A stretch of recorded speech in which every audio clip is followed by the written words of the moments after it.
बिस्मिल्लाहिर्रहमानिर्रहीम।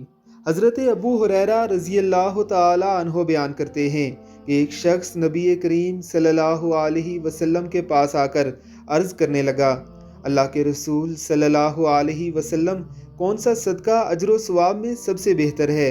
आप सल्लल्लाहु अलैहि वसल्लम ने फरमाया, वो सदका जो तंदुरुस्ती की हालत में हो, जबकि तू खुद भी माल का हरीस हो, तुझे नादारी का अंदेशा भी हो और मालदारी की ख्वाहिश भी हो, ना कि तू सदका करने के लिए उस वक्त का इंतज़ार करे जब दम खल्क में आ जाए, तो उस वक्त वसीयत करे कि फ़लाँ को इतना दे और फ़लाँ को इतना लिख दो, हालांकि अब तो वो आज खुद ही फ़लाँ और फ़लाँ का हो चुका।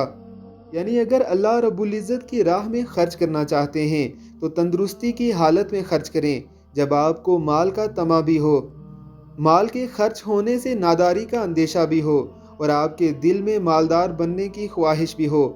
ऐसी हालत में अल्लाह की राह में खर्च करना वाकई दिल पर गुरां गुजरता है। और अगर आपकी मौत आ चुकी हो, आपकी सांस आपकी हल्क में फंसी हो, आपको माल का कोई हिर्स रहा ही ना हो, आपको मालदार होने से कोई गर्ज रही ही ना हो, तो फिर माल के खर्च करने का भला क्या फ़ायदा?